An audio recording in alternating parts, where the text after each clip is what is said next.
Good Wednesday morning, and welcome to Ice Age TV here in rainy, cold Florida. Cool Florida. Actually, yeah, it's the internal combustion engine age conversations, which, as I say many times, somebody will debate that every day. They watch my channel as I pick up my father's recycling bin that has a bunch of junk in it and do the right thing, right? Here in the season, 'tis the season. Where's all the Christmas lights and all the Christmas theme, right? Believe it or not, there's a fair amount here in the evening time. And there's the trash people, recycling people doing their thing. So yeah, doing their thing. Did you hear what I just said? Yeah, each day I wake up in this physical world and I try to run a YouTube channel to give a little information or entertainment, maybe. I don't know. I think to myself, what am I going to talk about today? I mean, I'm just a talking YouTuber. And actually, just sincerely, I just thought to myself here not very long ago, things.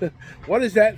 Look at these things. I mean, if you follow my channel, you know what things I like. Yeah, they've got tires and wheels on them. Yeah, what is that about me in my life? Why are these things such the motivator of my life? What did Henry Ford do to people like me and others where I got the thing to want to have vehicles and have fun? And so I thought to myself was things. Yeah, which is very broad. I head here into my parents. My mom has the heat up to 80 degrees. It feels like it. My mom loves the heat. Here's my morning coffee. My pretty cool Keurig thing. Look at that. Those windows definitely tempered down this room on the light. Had coffee. Getting in here into the office. And boy, this coffee cup is extremely hot. Woo! Thing's gonna burn my hand. That Keurig does it good, doesn't it? Here's a picture of my mom. Can you even see it? I don't even know. The angle there. Yeah, that's kind of tough, isn't it? Yeah, even for me. That would have been like 1992, I think. That'd be a guess. Hard to believe. What was that, 30 plus years ago? Wow, 30 years ago. All the family pictures. Yeah, where's a picture of me, right?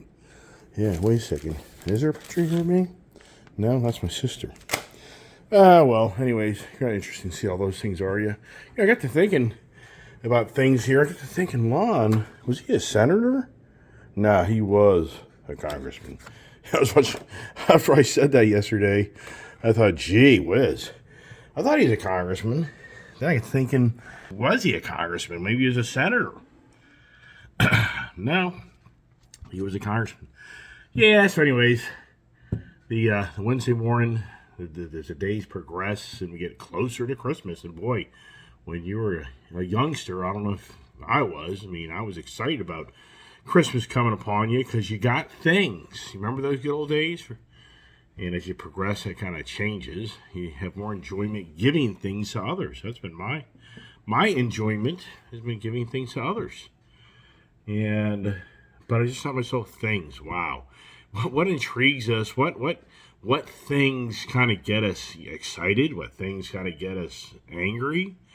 What things kind of get us befuddled? There's just it's the infinite of the things. And I just thought to myself, yeah, let's think about the things that in the car industry. What things really kind of excite you? And for me, one thing that really got me excited back in 2014 was when Dodge released the Hellcat. You just have no idea. When I was growing up back in the 70s and 80s, and I saw the muscle car era go away, and I truly felt back in the 80s, you'd never see a high performance production car ever again. I never dreamed in my lifetime that I would have the availability to buy a 700 horsepower car within reasonable pricing. It isn't cheap, but it wasn't, in today's numbers, it's cheap. Think about this. You get a 700 horsepower Dodge Challenger Hellcat for like 59.9. It was 59.9. It was just under 60 grand, if I remember right, when it was revealed. Yeah. The average price of a car right now, I think, is close to $45,000. And it's just hard to believe that that's already 8 years ago that they did over 8 years ago, Dodge did that reveal. So I think to myself, that thing got me excited. I mean, got me so excited that I was the first guy in line at the dealership to order one. I wasn't the first guy to get one, but that thing just really excited me. So in the car industry, we all know the car industry is constantly teasing us with something bigger and better and greater. And that's the thing. That's the thing that gets people excited. Like the Bronco. Oh my gosh, when they released the Bronco, to me that was really exciting. I always wanted a Ford Bronco, and not the bigger models. I'm talking about the original size. I always wanted one of those, and to hear that Ford announced that thing, I was like, wow. But that was during the pandemic that I ordered my two original Broncos, which even at that, I'll never forget. Built those Broncos in July of 2020. And even for me, I was like, for what was going on, the things that were going on in my life with the pandemic really creating a financial havoc and harm to me. I really thought, but here's the thing. I ordered those things, never realizing how sought after they'd be. And my attitude was I just order them and, if the financial times are right and I could buy one, I'd go ahead and get it. But what hurts to put the order in and put a $500 deposit down on it, if I remember right. Maybe it was a $100 deposit. I can't really remember, but so just the Broncos, those things really got me excited. I can think about numerous vehicles as I grew up in my lifetime here, and the vehicles that would be teased, and then they would be available to buy, and I would get so excited about that, and you'd be reading every article, every magazine, and because back in my day, you read everything through the magazines. You had the internet, TV very rarely showed anything about cars. It was just very small niche. So that was the thing. It was the thing for me. That was my very early beginnings. Was the thing. What was the thing? A truck. My dad wanted to get a new truck, and us going to the dealership and order a new truck. That was a huge thing for me. Yeah. So I just see myself. What things get us excited, but at the same time, what things irritate us. You think about the current state of the automotive industry, it just seems like a lot of people, the thing that's irritating people the most is, I can't even say it would be the most, I think there's a lot of things that are irritating people. Being at first is the supply issue, that people have ordered vehicles or look to go buy a new vehicle and they can't get it. Or the other thing is they're kind of forced to go to the used car side. And then the thing is, they realize the used car is borderline as expensive as a new car, and so then so the thing for the current times, I think more people could be maybe aggravated because of the car market the dynamics of the car market changed in front of our eyes so quickly, where it became a challenge to get a new vehicle of what you want. And it became more challenging because the cars got so expensive. And the other thing is the dealerships now have the stronghold on negotiations, which you didn't really negotiate. So that was another thing I think that irked people. And I'm sure there's a lot of people that have probably sat it out. You don't really probably hear that story a lot, but if you kind of think about it, probably a lot of people that have sat out the market to a degree. But yeah, the thing is, you'll read in how the used car market went through the roof because people were forced to buy used cars because the thing was they couldn't find a new car. Yeah, the things that that irk us or make us happy.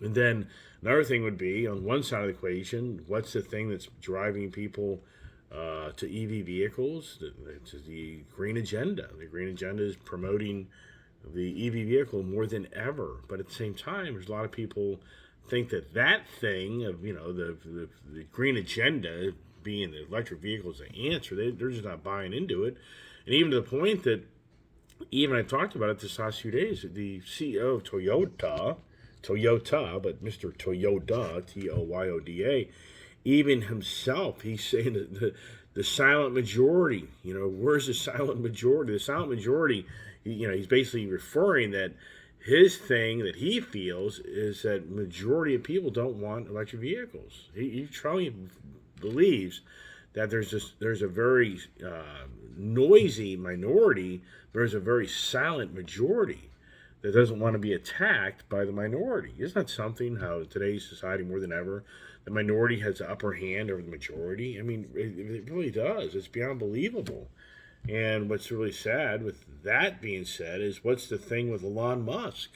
What is his thing? I mean, what is his thing with Twitter? I mean, I've talked about this over and over and over again with Elon Musk, of what is Elon Musk doing? I mean, you see what's going on.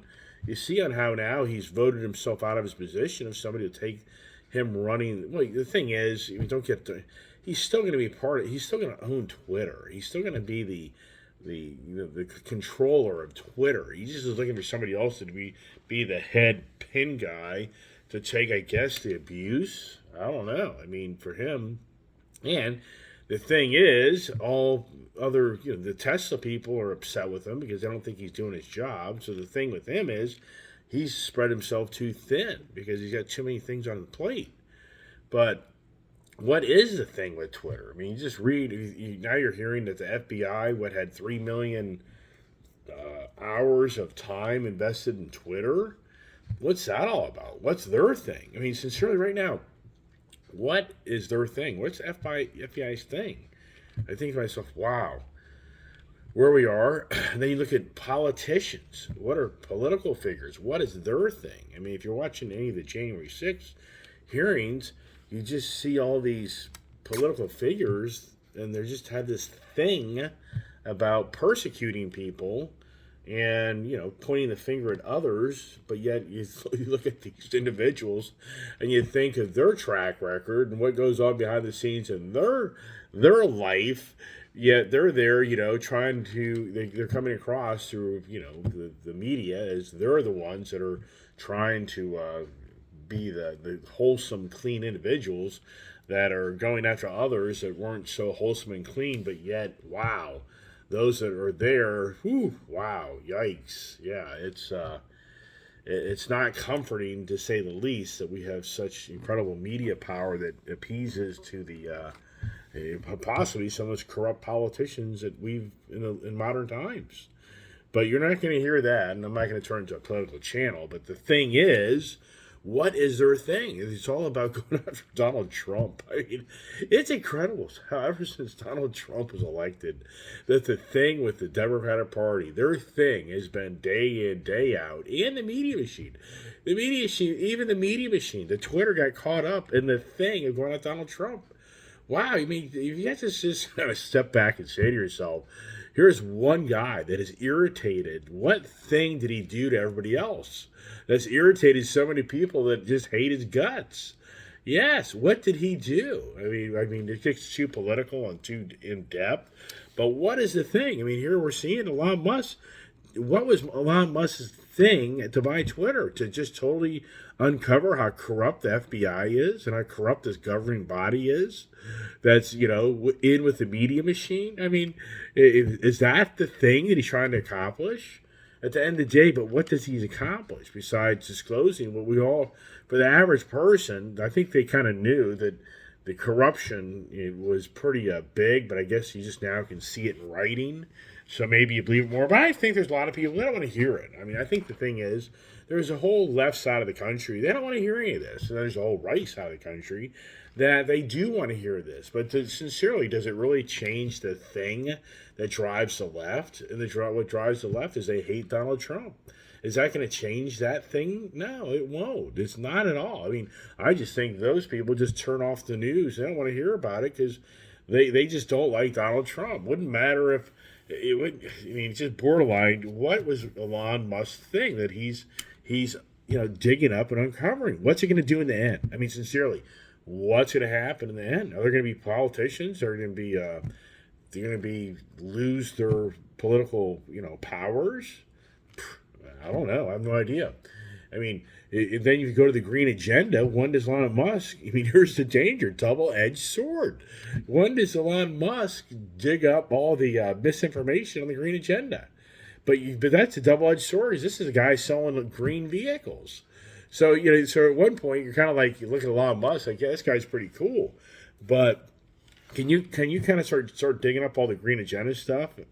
And for the record, the governing body that now you're kind of attacking is the governing body that got you in. Obama era got him in to be the EV green agenda guy that's going to make the world a better place as he enriched himself than Tesla. I mean, coffee calling me. This coffee got so hot. Wow. Look at Lon, okay? That's Lon Allen. My mom's middle name is Allen. So her mother thought so highly of him. Obviously, right? And her dad, that they named her middle name Allen. Isn't that something? Yeah.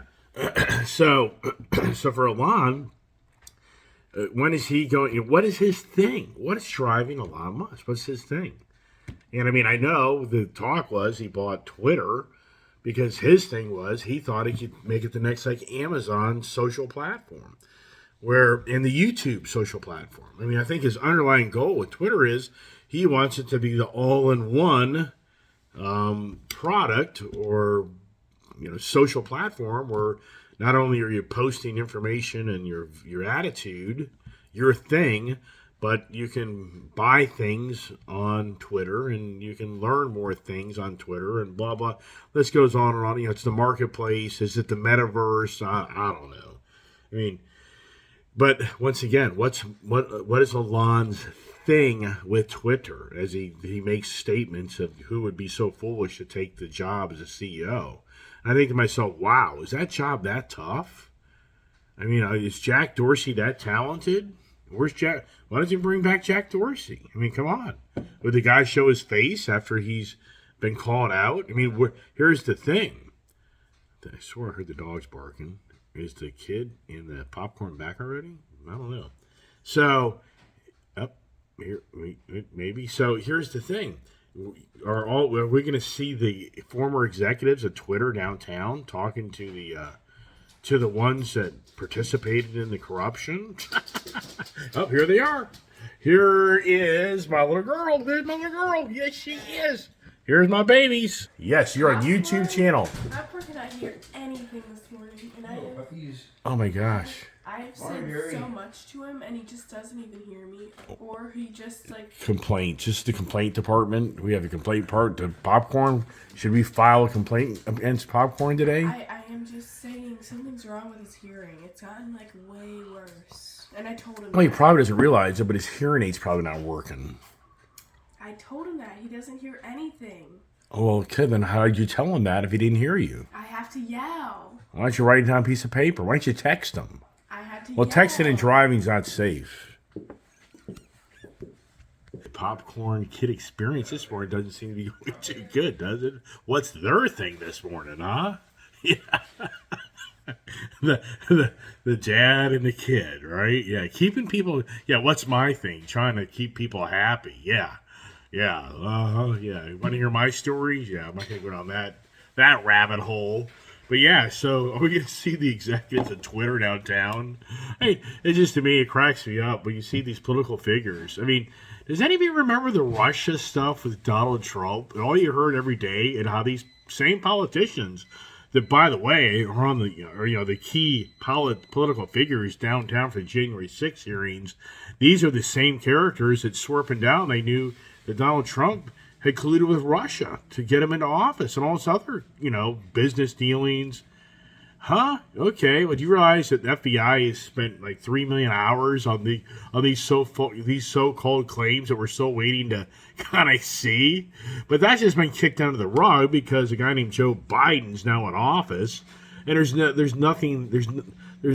a thing anymore to be talked about because they've accomplished what they want to accomplish. And they got Donald Trump out of the office, they got Joe Biden in office. So that thing is history. Who wants to talk about that anymore, right? And the reason I say this more than ever on my YouTube channel is it's very apparent that the thing of the times is that you can do. There she goes. You can do social injustice, injustice. I mean, on media, social media platforms, and it's okay for the most part. I mean, come on, we all know the whole Twitter fiasco. I mean, beyond, it's disgraceful to see that our sitting powers of this country participated in just incredibly devious things. So for me as a YouTube person, start talking about the sitting president, the former president, I don't care. It's obvious that the powers that be, they don't care either. They could care less if you find out that they did devious things to get things accomplished. They don't care because their attitude is, what are you going to do? Their thing is, sincerely, their position is, what are you going to do? I mean, really, what are you going to do? I mean, sincerely.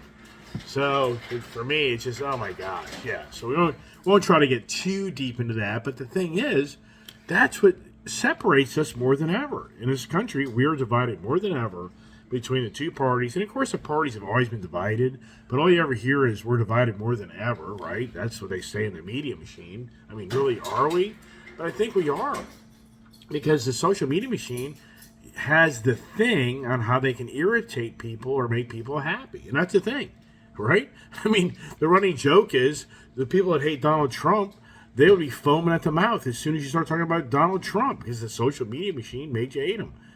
So people would be like, I can't stand that guy. And it's the same thing with Biden. There's people that hate Biden like it's incredible, right? The social media machine. So what is the thing with the social media machine? I thought the thing with the social media machine is we're all supposed to hang out with each other and kind of interact with each other and kind of diplomatically talk to each other and respect each other to a degree where we can all kind of voice our different views and opinions and have have compassion for some others' views. But obviously that social media platform, it doesn't work that way. But it's a big thing, right? It's a big thing to get on the social media machine. It's just borderline, call others stupid and ignorant, and you get a following. I mean, it's beyond unbelievable. If you really go into Twitter and you start reading all the comments and the people that want to start their followers, it's borderline, the hate movement to get the followers. And that made me think to myself this morning, what is the thing with other YouTubers where how you get the YouTube channel? I mean, I get it. Anybody watch my YouTube channel, some would be like, yeah, whatever. And I just think I like to watch our YouTube channels. And so this one guy, by accident, got shown on my video. This guy, I mean, he is entertaining, but I mean, just think it through. Here's kind of a big guy, and he just has that kind of that dorky look, and he's no idiot. I mean, he's a smart guy, and he's created a YouTube channel where he walks around and he makes fake farting noises, and he's in the general public where he walks around and somebody videos him as he walks by people and he farts and you get to see the expressions and laugh. I mean, it's funny, but it's the same theme over and over and over again. A guy walking by people and farting. And then he does these antics of he has to run to the bathroom. He's like, but the guy's got a huge following of people. So what is the thing about that? The thing is people get a kick out of somebody farting in the public. And then I look at other YouTube videos. There's a guy out there that shows him riding his motorcycle, 100 mile an hour plus, riding down the road. His thing is all about riding his motorcycle and just, having one of the baddest, latest, greatest, fastest crotch rocket and daredevil maneuvers going down the road. And he shares that information going down the road. You just think, wow, you just have to sometimes wonder if you're self-incriminating yourself, but his YouTube channel gets a lot of followers. And then you have the gloom and doomer video guys. There's a guy that I talk about all the time, Dan out of California. His video every day is it's over. It's over. And what do you think it's over? I mean, so it's his thing is all about gloom and doom. I mean, yeah. Hey, if he watched my YouTube channel and made a comment, I'd be like, wow, I'm somebody special because Dan's a lot bigger than I am. But at the same time, what's his thing? His content is the constant doom and gloom. That this country's going into the biggest economic collapse that we've ever seen in modern times. I've heard this now for 2 years. So I'm still waiting to see his thing play out. Is it going to play out? Yeah, that's the other thing. The government, as usual, gets its hands into the business, and what is its thing all about? I mean, to me, if any is anybody kind of noticing that all this government bailouts, what has it done besides create more expensive things? Yes, I mean, think about it. I was reading yesterday. I was at Bell's. I call it Beals. You always get a kick. Beals or Bell's. You're in Florida. There's a clothing store like Kohl's or TJ Maxx or whatever it may be, but it's a very popular store down here. In fact, I went by there yesterday. I had to get some pullover clothes. I really didn't come down prepared to be in 30-degree weather Saturday morning this coming weekend, or 40, 50-degree weather, which we've been having like every morning. So I had to go out and buy a few pullover things. I went to Bell's. Really nice operation.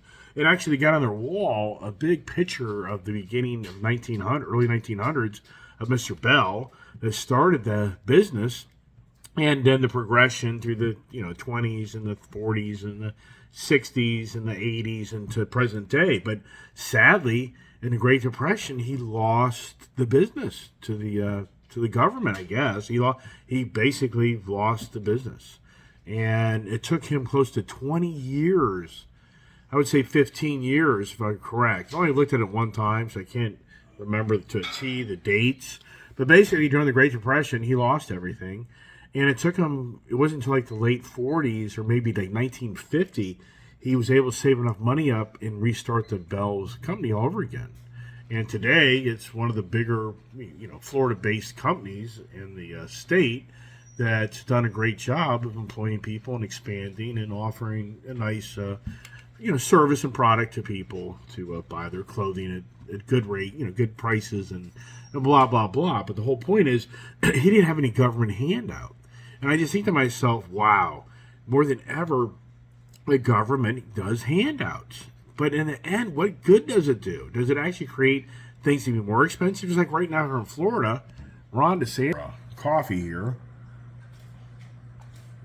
Ron DeSantis some huge bill that's going to protect the homeowner insurance industry, I guess. I don't really know the exact details, but it sounds like on the thing that he's presenting, it sounds like he's trying to help the insurance industry from overcharging, or I should say charging high insurance rates to homeowners here that are in certain areas of the state to try to keep the housing market stabilized.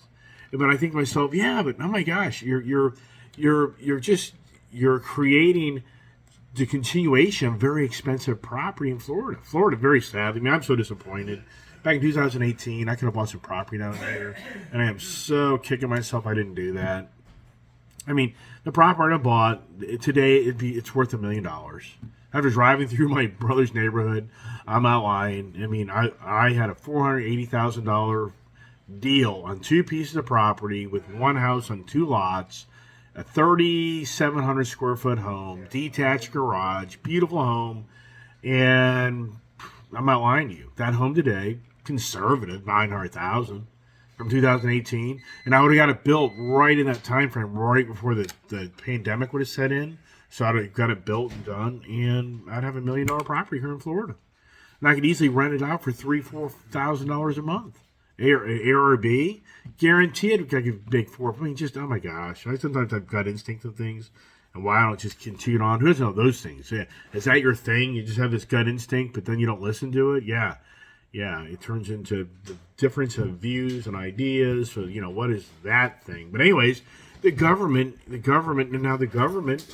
handed out so much money during the pandemic to so many businesses, in my opinion, didn't deserve the money.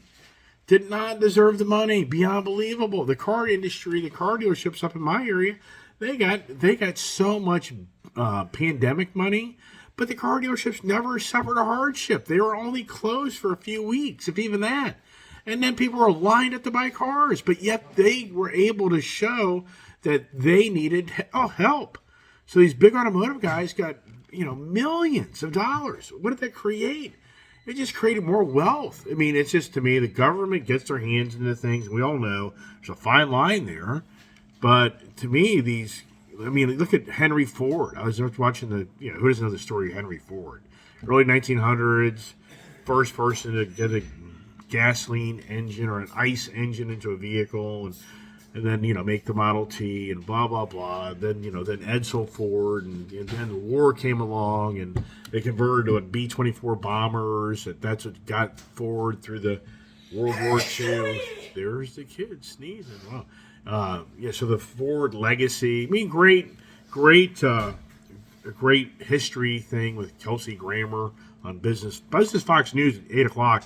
Goes 8 p.m. at nighttime, goes to history, shows the Battle of the Bulge or whatever, and it just goes to great history stories that you can watch and learn things. And last night was all about the Ford family, and and sadly the loss of Edsel Ford from ulcers, which you have to think that his father, the way he treated him so ruthlessly, that created his early death in life.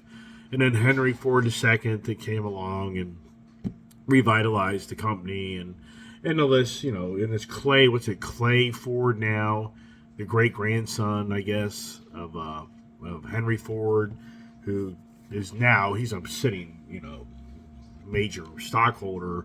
He doesn't run the company. Jim Farley runs the company. What is his thing? I mean, good Lord, for me, with Jim Farley, what is his thing? Is this guy a ping pong ball? I mean, seriously. I mean, one thing he's saying this, but is he saying something else? I don't know. Interesting times. All right. Anyways, just thought it'd be about the thing. My time's up. 31 minutes.